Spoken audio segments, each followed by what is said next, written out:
Yes, reka tubasuhuze mwebwe mudahema kubana natwe uko bwije n'uko bukeye.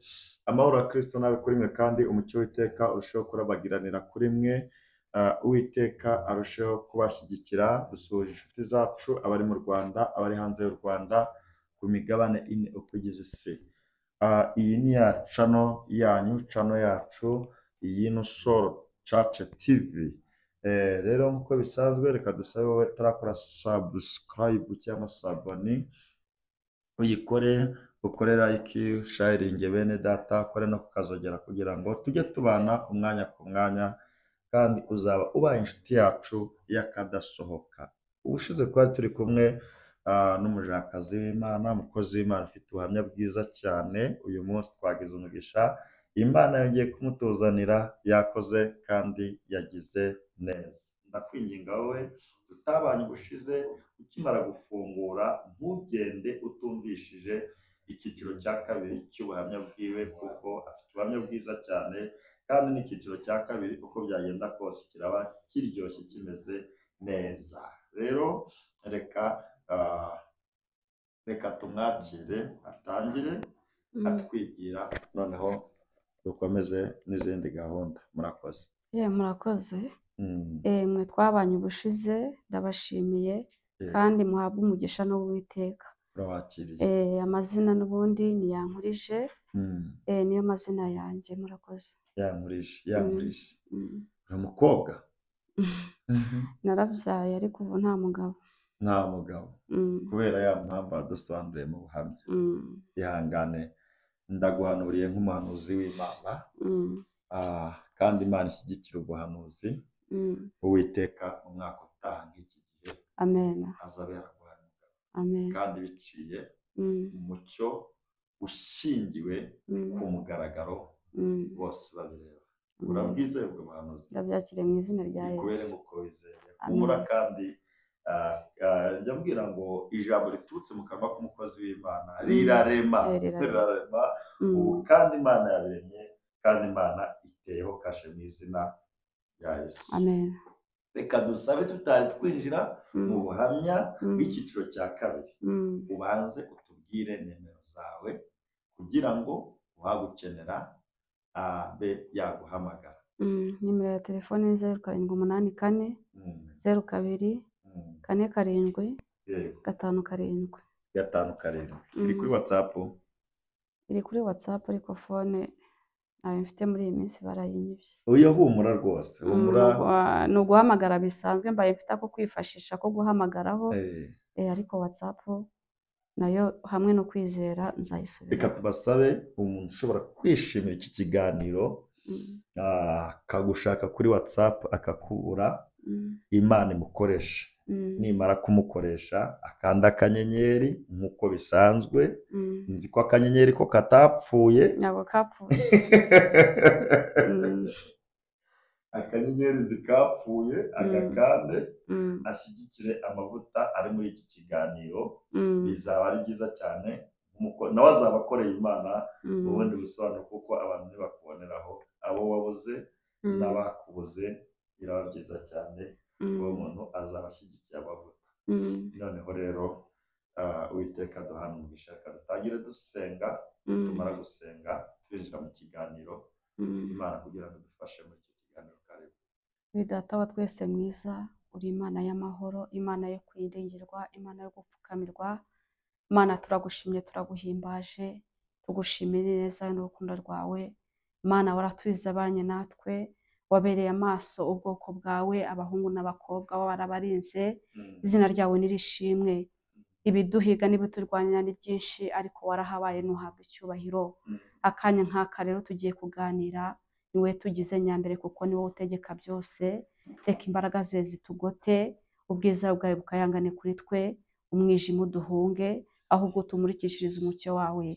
Hari imitima nyiringabo Imana yashenjaguwe, hari imitima ifite ibikomere, ariko tuzi neza ko ari wowe Mana ibasha kugira ikirema kandi ikagikomeza, ubasha komora ingoma twarakubonye.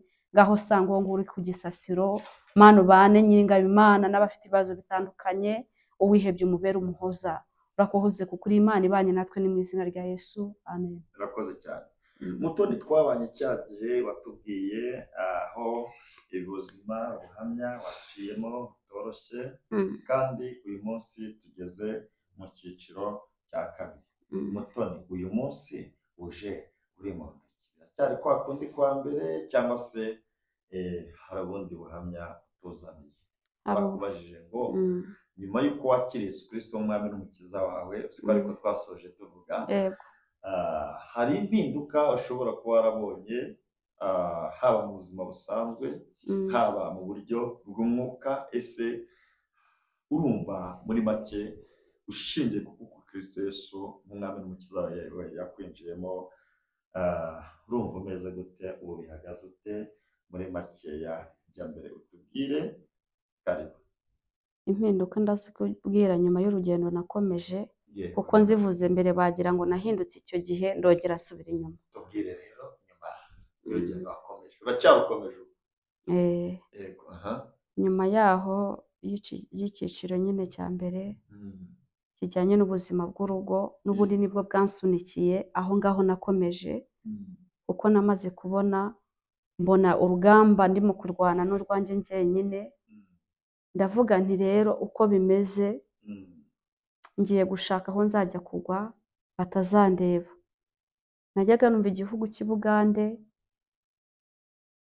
Ugiye gushaka aho uzajya kugwa bataza batazakureba, cyangwa ngo bamenye n'ibyanjye. yego, Najyaga numva igihugu cy'i Bugande, ariko ndavuga nti nanjye ngiye kuzagwa i Bugande, cyane ko hari n'ikiyaga kigari cya Victoria. Mfata inzira ndavuga nti reka njye i Bugande, kuko nabonaga hari ukuntu nyine uhura n'ibibazo ukumva uri igishushushungwe, ukajya ugenda mu nzira. Ndavuga no kugira ngo ntoragure amashashi muri Kigali, reka njye kugwa aho batazambona. Mfata inzira nkubita umwana mu mugongo mutoya nari mfite icyo gihe. yari umwana? Abakuru nari n'abasizi. Ubu ni uwa gatatu nyine nari ntandukanye n'umugabo. Mukubita mu mugongo, njya Nyabugogo ndakatisha ijya i Bugande. Hari umuntu wari usanze? Ni kuri telefone. Yego. Ndagenda nanjye meze nka ba bandi bavuga ngo babamburiye Mbarara. Njyewe rero ntabwo ari Mbarara banyamburiye, ni Kagitumba banyamburiye. Bamwe babamburiye Mbarara, wowe bakwamburira Kagitumba. Kagitumba niho nari nanyuze, banyijeje yuko rwose urugero ruri bugende neza ari bwambuke. Nari mfite indangamuntu, yo nari nyifite, ariko imbogamizi zabaye ko nari njye nta byangombwa mfite by'umwana, kandi bari banyijeje yuko kuba mfite igipande bikunda. Ngeze kuri immigration rero biranga, biba ngombwa ko ngaruka inyuma, ariko nyine numvaga nishyizemo ko ngomba kugenda uko byagenda kose, nyine kwa kwirwanirira. Barambwira ati hari inzira ushobora gucamo za Panya, banshakira aho ncumbika nyine kugira ngo ntegereze amasaha y'isaa 9 bambwiraga. Zigeze rero ninabahaye n'amafaranga ya avance ngo bancishe Panya, barantambikana bangeza ahantu ku mazi ngo ureba aho bita Sofia. Barambwira ati ubugumye aha ngaha turagaruka tugutwereka tubanze tuvugane n'abayayi bo hakurya.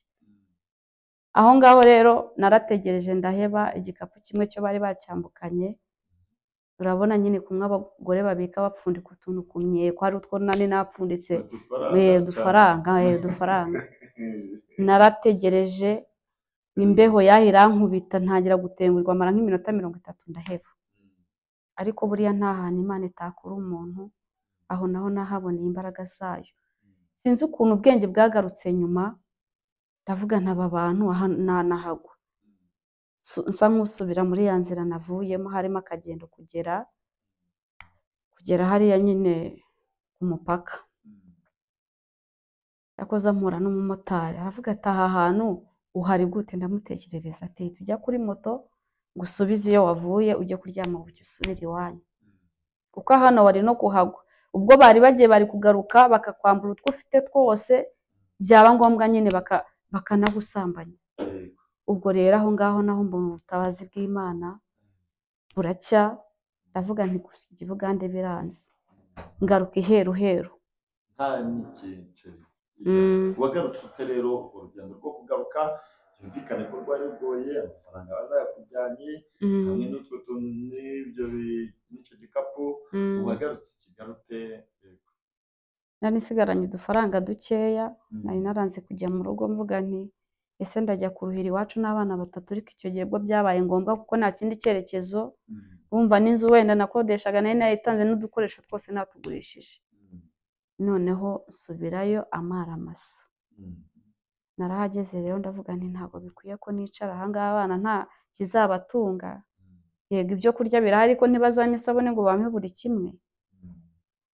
Nganira na mama cyakoze aramfasha, avuga ati nimba ibyo ugiyemo ari ibintu bifite umumaro genda.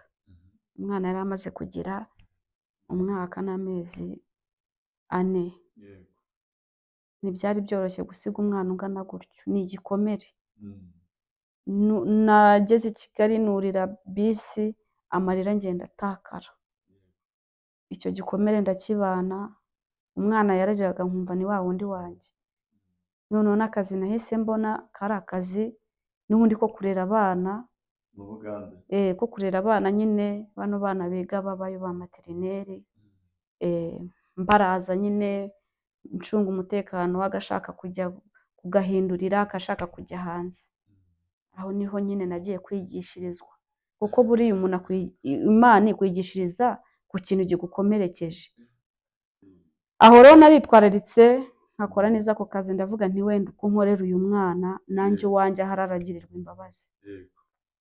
Ikintu cyaje kumbabaza nyuma pe, abana bari iwacu bafashwe neza icyo gihe. Umugabo nibwo nyine yabeshye iwacu ngo mu bana bajye kumusura. Abana nyine nibwo nyine kamwe navuze inyuma nyine batotejwe n'umuvandimwe, kuko umugabo yaje kujya kuzana abana ngo bamusure muri vakansi. Umuvandimwe nyine azira kuri icyo, ababera mukase mubi urutwa n'abandi. Abana babaho nabi. Babaho nabi. We ubu yaba yarashatse? Yarashatse. Ubwo rero ni ukuvuga ngo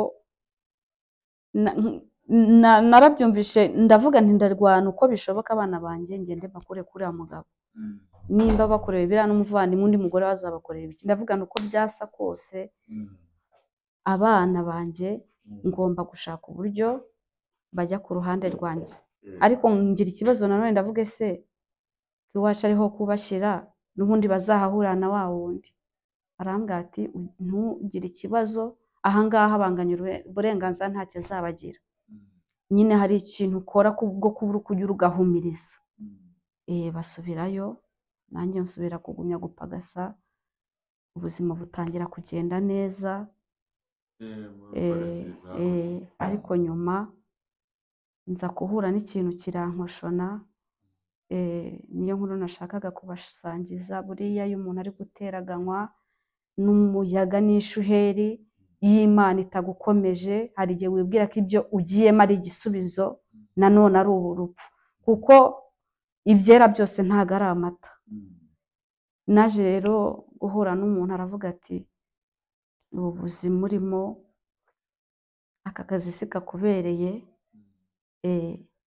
Uko naje kuva ku mashuri njya gukora akazi ko mu kabari. Aravuga ati ubereye urugo, ubereye bizinesi itari iyi. Arahankura anjyana muri bizinesi y'ubucuruzi bw'imyenda mu iduka. Nawe ni umugabo? Byumvikana ko ari umugabo. Nkajya mbana na sisita we, ariko ngira ngo ni umuntu Imana ikoresheje, ariko we yari afite ibyo agambiriye kuri njyewe. Ubwo ngubwo nyine njye nibwiraga ko ari igisubizo, amafaranga ndayabona, abana babaho neza, nanjye mbaho neza pe mu buryo bugaragara. Noneho buriya uko biri kose, buriya iyo wigeze kumenya Imana ntabwo yakureka. Igihe kimwe ndavuga niko maze igihe ntasenga, nubwo nabashije gutandukira nkajya kure, wajya gusenga. Njya gusenga mu icaci y'Abanyamurenge, numva ijwi ry'Imana. Imana irambwira ati uriya mugabo mushaka kubana. Imyiteguro y'ubukwe yari igeze kure. Wowe nawe? Yari igeze kure, kuko ndabyibuka naje mu Rwanda mu kwa 11 kwa 2019. Yari kuzaza gukora, bo babyita imikoro cyangwa imbaga, gusaba no gukora ubukwe nyine. Yari kuzaza mu kwa mbere kwa 2020. ubwo ibya business byaje kuvamo hazamo iby'ubushuti iby'ubufiyanse urumva imipango yari igeze kure, ndavuga nti abantu bazira bimereye neza barakora ubu nabo baraje. Sinatinze kubona ibimenyetso. Rimwe hari habaye iminsi mikuru, yari umusilamu ariko nawe navuga udakijijwe mu migenzo yabo kuko yanywaga inzoga, ariko iyo igisibo cyageraga nawe yasibaga nk'abandi. Arantumira ngo njye nyine gufatanya nabo gusiburuka njyayo. Yari yatumiye imiryango, abana, nta mwana usibye umwana umwe babanaga aho mu rugo, nta bandi narenze. Arabanyereka nyine nk'umuntu ugiye ngo kuzaba mama wabo, arampresenta. Birangije urumva nk'ahantu habaye ibirori bamukubita hirya no hino, ninjira mu nzu nari nsanzwe ninjiramo, ariko icyumba cyayo cyo cyahoraga gikinze, nyine nagarukiraga muri salo. Bibagirwa kugikinga, nibwo ninjiyemo muri icyo cyumba ndagikingura,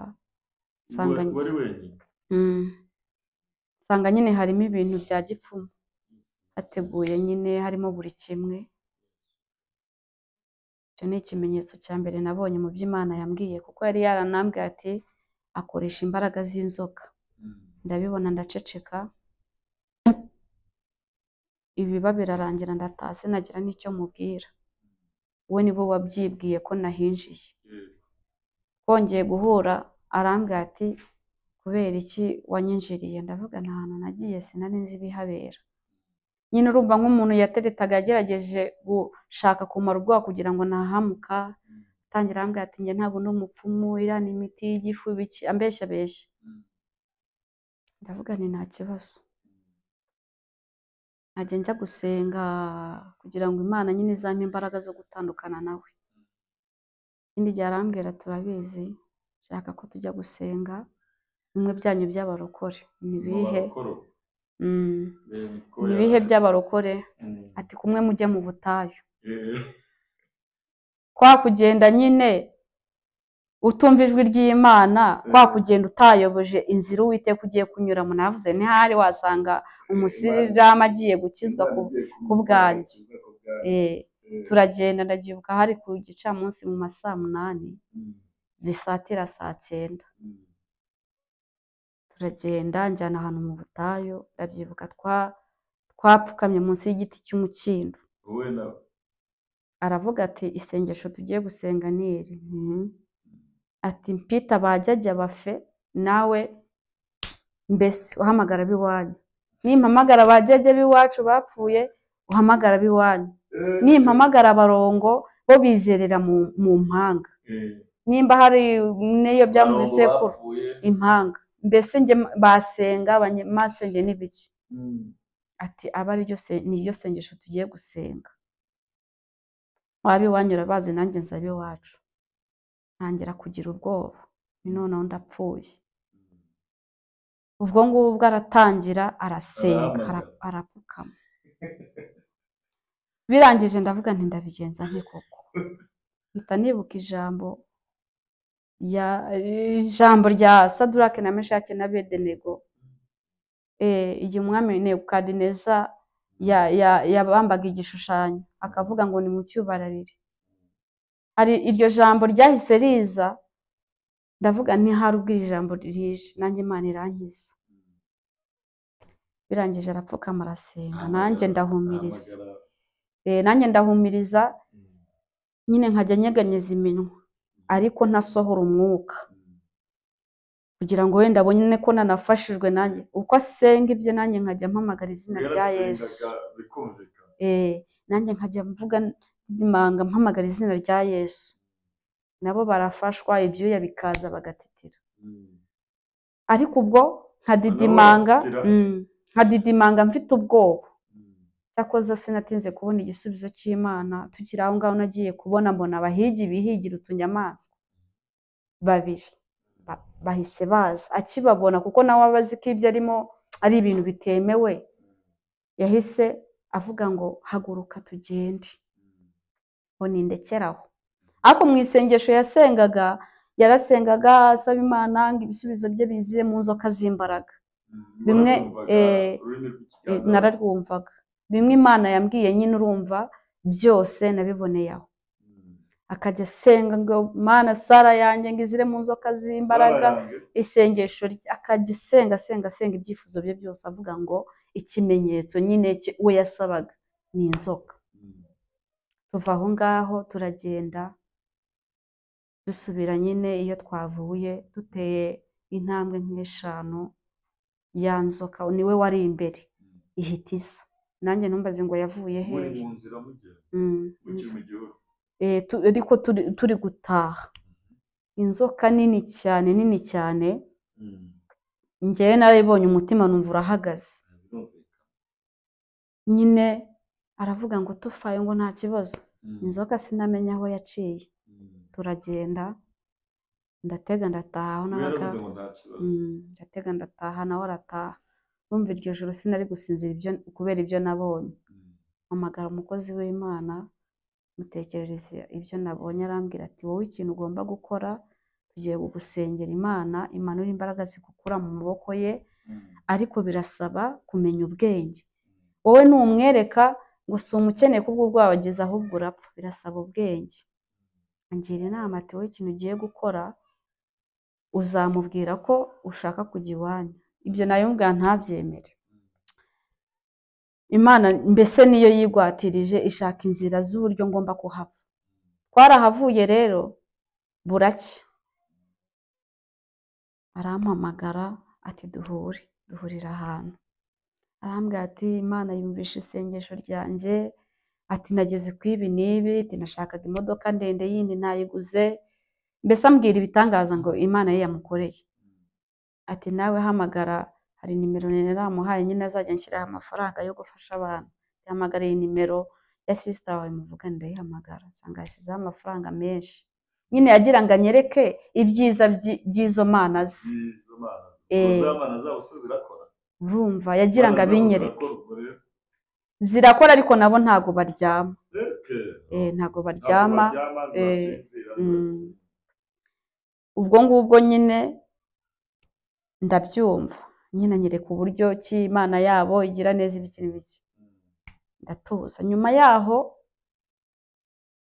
arambwira ati ngiye kujya Tanzania uzaze mu rugo ngusigire n'imfunguzo nyine ujye uncungira ibyanjye ndagenda nsanga nyine ikipe y'abantu bagera nko mu 8 baje nyine nabo bakora repetition urumva aho yaratangiye kunkura mbere yarabimishaga ariko ashaka kunyereka tumwe na tumwe kuko babirimo mu bintu byabo kuko nyine bazi ko abagore dukunda amafaranga yumvaga ko kuba nyine mbayeho neza amafaranga afasha famiye nanjye ndi bubikunde ubwo ngubwo ndagenda bajya muri repetition bajyamo mu kazi Tanzania bamwe bakajya mu byumba abandi bakajya aha gusa usibye ko ibyo bakora bimwe birakora ariko nabo hari ibibananira bimwe biba birimo n'ubutubuzi waruwe nk'utuntu tumwe bakoze hahise haza n'umurwayi birangije arambwira ngo rega ngo ntabwo ndi umupfumu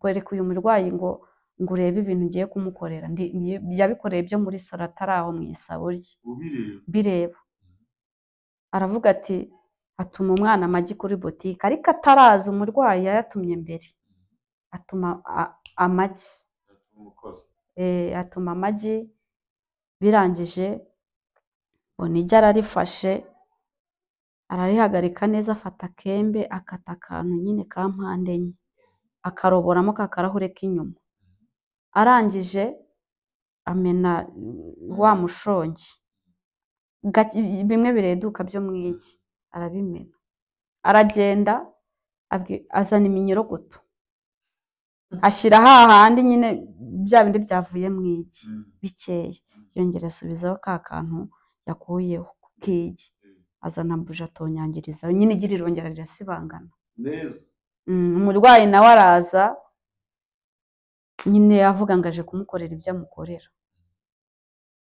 arategura birangije aramujyana aho nanjye ninjiyeyo kugira ngo ndebe ninjirayo afata kumbi ya magi we yiteguriye yayafashe yashyize munsi y'agatambaro k'umweru, yego niko ngo umurwayi yari kwicaraho bamuvura, arakazana umurwayi nawe amutuma amagi yarayizanira, yari yamutumye n'ihene, atuzana ihene niyo abakuru banyatse arayizana, ihene ayijyana mu mafamu yabagamo izindi hene nazo bamuzanye, ariko yo adashaka kuyitambaho igitambo ashaka kuzayigurisha, yafashe ibi betarave yatumye umwana abikamurira mu ibasi yabishyize hamwe, nyine ubwo bita ngo barabagira ihene, kugira ngo nyine umurwayi nimba yazanye ihene bayimuvurireho, ariko we umuganga adashaka ihene yo kuyibaga. ntabwo bazibaga, ni betarave bakoreshaga kugira ngo bamenye ko umurwayi yari yazanye amashuka meza y'imyeru, ihene bayikatishije nyine bazana amaraso, bya betarave ubwo yari azi ko ari amaraso bazanye, nyine baramuryamisha kuri ya mashuka barabimwuhagira, nyine abyutse abona nyine ko igitambo cyagenze neza, yabona ibi betarave akagira ngo ni amaraso, bimwe biba ari n'ubutubuzi. ubwo birangije aravuga ati rero abakuru, ubwo sinzi utuba tuvuga aho tuvugira nimba ari ibintu baba baresitaye, abakuru reka mwivuganire bashaka ingamiya, kandi ingamiya irahenda cyane, yabwiye wa murwayi abakuru bashaka ingamiya, nibo bivugiye, ni nyine abakuru nibo bavuga, bavugira yose, umva bavugira mu bintu ntazi, urumva nanjye aho nari mfite ubwo ariko ibyo narabyumvaga, ibyo ngibyo byose ndabibona n'amaso yanjye, birangije turahava, nibwo abo bandi nyine baje muri repetisiyo bararepeta ati tugiye gukora akazi, hari umurwayi wanze kwemera ariko tugiye kumwemereza Tanzania, baragenda, bagiye bukeye iryo joro bagiye Tanzania, nararwaye ndarwara hahandi ho gupfa, waraye aho? naraharaye, noneho ariko mbere yaho gato nagiye gusenga barambwira ngo ndatwite, ndavuga se nkwite gute kandi kuko nari ndi muri wonapu, nkwite gute kandi ndi muri wonapu, ndavuga nti barabeshya, rero bukeye yagiye mfatwe n'indwara, ndarwara mfatwa n'indwara iteye ubwoba, njya kwa muganga nenda gupfa,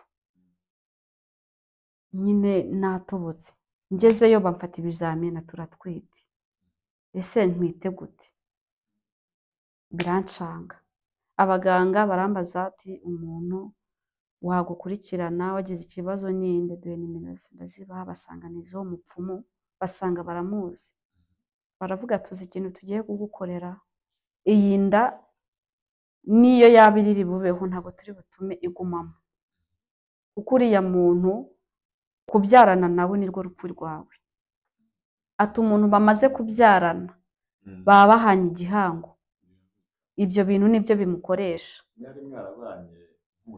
twari tutarabana ariko wenda hari ukuntu uba wariyaranje, wowe nawe baravuga ati nuramuka ubanye nawe umenye ko nyine ubyaranye nawe umenye ko nyine ubuzima bwawe buba burangiye, bampa amateka y'abagore yagiye ashaka, ubwo njye nari kuba ndi uwa 12, nta mugore n'umwe yigeraga yirukana, mu bigaragara yagaragaraga nk'umuntu ugira umutima mwiza, n'ibya gipfumu si wari kubimubona kuko ubwabyo nibyo byatumaga wigendera, kuba mubyaranye uri mu rugo byo ngo byaragukoreshaga, iyo mwabaga mumaze kubyara nawe akazi ke nyine k'abagabo ntiyagakoraga, byo nibyo byakikoreraga, waba uri mu mirimo waba wicaye mu rugo aho waba uri hose ngo bikagukoresha, nabo muri kumwe bakabibona, ibi bikorwa nyine byo mu buriri, n'ibikorwa byo mu buriri nyine ni urugero, ni urugero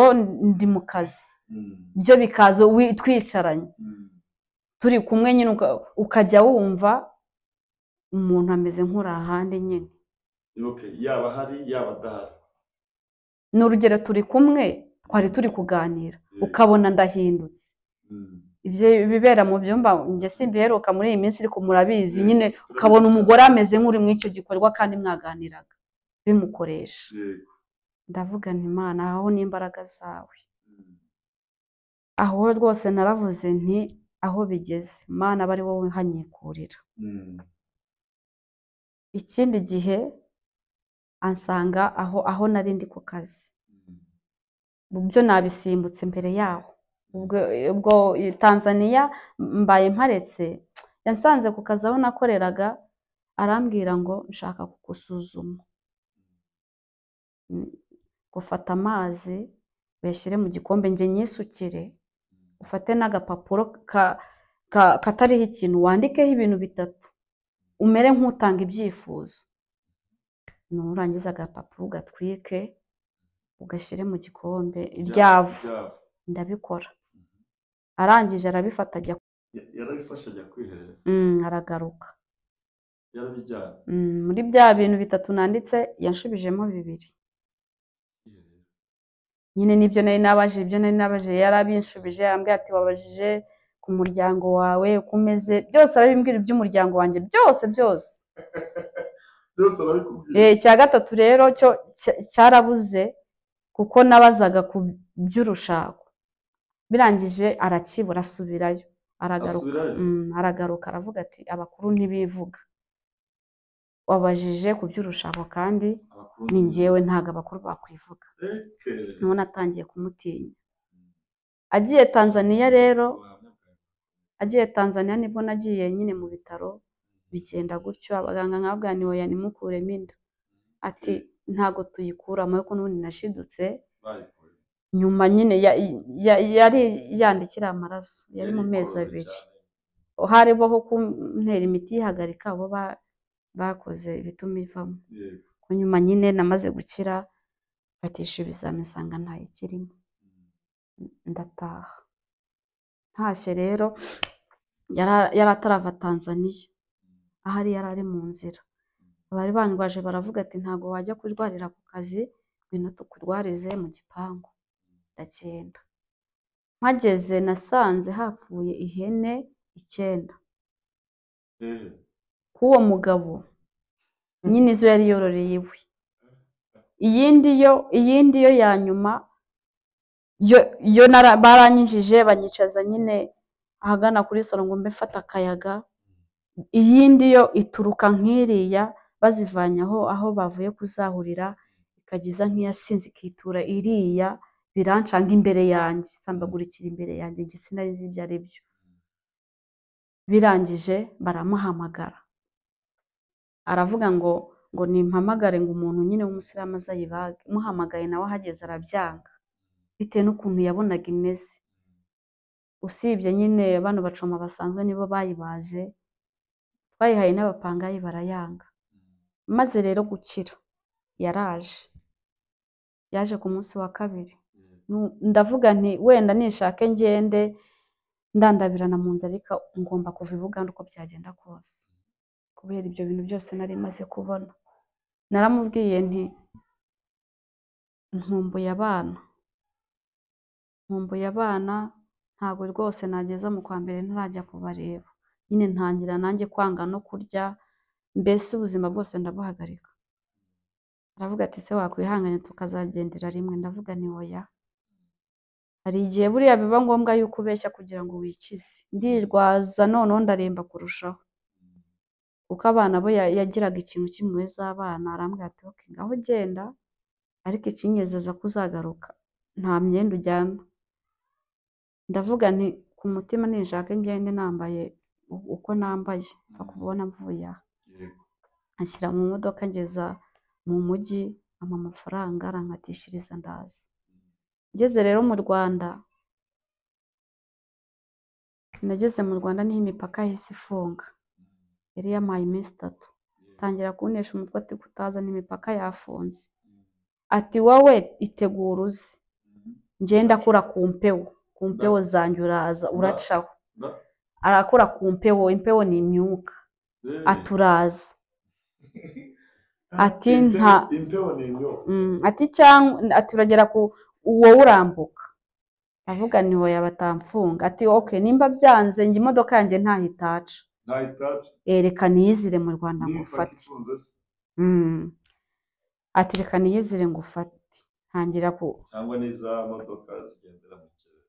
ntangira nyine kuvuga nti se kuko ndabigenza ni koko nagiye ikinyinya rero nari mfite telefone ya iPhone ngiye mu bwiherero ihite itakaramo niyo yariho nimero ze abarambuze baza umuvandimwe yari afite nimero ze birangije arambwira ati nta telefone nyifite barayinyibye tuburana gutyo nyine Imana yishakiye inzira ariko nyine ngumya mbura amahoro nkumva naca nyine za Dar es Salaam ariko nkagera i Bugande nkagenda kubikamya ubwo aho ngaho habaye ikintu cy'abanyamasengesho bakansenyera kugira ngo bigende bimvamo ko naricaraga nkumva nyine nkumbuye gusubirayo aho ngaho rero Imana yo irigwatiriza ibasha nyine gushyiramo umupaka numva birashize nyine nkomeza ubuzima nibwo nahise mvuga nti rero ngiye kwicara hamwe nshaka ubuzima bw'abana banjye iby'i Bugande nyine byo byahise birangiriraho ndavuga nti ngiye gushaka uburyo ngomba gukora uko bishoboka kose mbane n'abana banjye nanjye nitwe mama kuko uwashakaga kunkomeretsa wese aravugaga ati ni ukumubona agenda ati se abana be ntibariyo icyo kintu kikankomeretsa ndarwana uko byagenda kose abana banjye mbona baraje abana rero baje ninjira mu rindi shuri nari nzi ko ari ibyishimo muye nabyo rya gatatu abana nyine nabakuye mu rugo baje ntangira kuba ikibazo ngo nyine ngo naberetse ko nigize ngo ubwo nyine nimba abana ntabajyanye kwa se ngumane nabo ntabwo akato kubw'uko nzanye abana banjye mituweli nayitangaga ku mugereka bankuraho sigara gutyo nibwo nafashe n'umwanzuro ndavuga nti umuryango yego ni umuryango wanjye ariko nimba bashaka kunyangisha abana banjye nta kundi nyine ndagumana nabo kugeza ubu ngubu ubuzima bubayeho aho abantu bafitiye no kwiga n'iki bubayeho ubuzima buragoye mu bijyanye n'imibereho ariko mu bijyanye n'amahoro n'ubwo adasaze hari akantu kagabanukaho kuko buriya niyo uhuye n'ikibazo uri kumwe n'umwana arakubwira ati humura mama nyine mbese ukumva ko hari umuntu ukuri hafi kandi buriya iyo wabaye umuntu wubahiriza inshingano zawe hari n'umugisha hari n'ubundi bumuntu uba ufite kuko iyo nirebye nko mu icyo gihe cya mbere ntabana n'abana nariraraga cyane hajya no mu bigare bidafite 12 hagendererwa n'inshuti zitakangendereye ariko iyo ufite abana hari n'abantu bagutinya bakanakubaha iyo wiyegereje abana niho nabonye rero ibyiza byo kugira icyo gihe nyine nari meze nk'isireyi nyine numva mbayeho neza nisiga amavuta nshatse nkanambara ibyo nshatse ariko ubu icyubahiro cy'ububyeyi narakibonye nubwo biba bitoroshye ntabwo biba byoroshye ariko bavandimwe zacu z'Imana no kwitabwaho kandi tukamwereka umutima w'urukundo nk'abantu badukurikira tukamwereka umutima w'urukundo kandi bishoboka byose tukaba twabikora kugira ngo abone inyungu zo kuba yarabaye umukristo kugeza ubu rero winjiye mu buzima bw'umukristo wayihute mu buzima bwa gikristo mbese nyuma yo kwakira Yesu Kristo umwami n'umukiza urumva hari impinduka wabonye impinduka zaraje n'ubwo ibisitaza bitabura ijambo ryarambwiye ngo intambara ni nyinshi ku mukiranutsi ngo ariko Uwiteka mukiza muri byose ni byinshi amashuri aracyanakomeje ariko hamwe no gushobozwa n'Imana igomba kunkomeza kandi njya mbwira Imana ngo Mana hari igihe kigera nkabona byifunze nkabona inzira zanze nkabwira Imana ngo Mana basi ku bw'aba bana wirengagiza nk'umugisha ku bwabo nkabona hari akayira gati iciye hari igihe cyageze nkimara kurekura ibyo nari mfite nkimara kugurisha bizinesi yanjye y'akabari ngiye mu bucuruzi bw'ibindi nari ngiyemo Satani nawe ajya tugabaho ibitera akagaba n'ingabo nyinshi kugira ngo ducike intege mbona ibyo nari mfite byose biragiye nashoye kandi nakoresheje imbaraga zanjye zose. Sinzi impamvu Imana ikunda kunyigishiriza ku bantu. Umuntu nafashije muri bizinesi nacuruzagamo y'iby'imyenda aranyiba byose nsigarira aho. Aho ngaho Imana itagukomeje wavuga ati se ubundi bimaze iki? Mbona nsigariye aho ngaho nta n'urwara rwo kwishima, mbona ubuzima buragoye. Ndavuga ni noneho ya minsi banteze cyane ko bahise bayintega, nta n'abandi ni ba bandi banjye bavuga ati noneho haraje tumubone, araje abura amavuta yo kwisiga, araje atoragura amashashi, araje ajye kuvoma ibiziba. Nkavuga ngo Mana, nimba mu gihe nari mu byaha ntarigeze mbese mbwira Imana ngo wibuke, nzi ko ujya wibuka imirimo, wibuke ko ntariye njyenyine, wibuke ko nambaye njyenyine mu gihe nari mfite, basi unyibukire kuri icyo. Ariko ikintu cyo navuga, Imana ijya yibuka imirimo. Ukabona nyine Imana irigwatirije iciye inzira. Hari igihe rwose ubona birangiye ariko Imana ikahaba rwose, ukabibona ko yahabaye. Amashuri ndavuga nti ngubu uko bihindutse, nabonaga amafaranga none ndabona bimindukiye, abana baziga.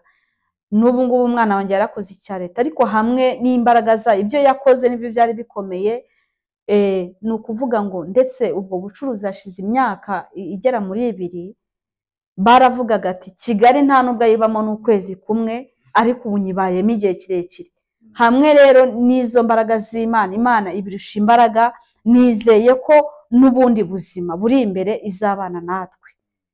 Ndibwira ko usibye kuba nabaganiriza, hari n'umuntu ujya umbwira ati ese wamaye ku mafaranga, nkamubwira nti nta cy'icumi mfite, ntabyemere. Aho ngaho rero naho nkabonera imbaraga z'Imana. Imana ijya iduhisha mbese uko byagenda kose.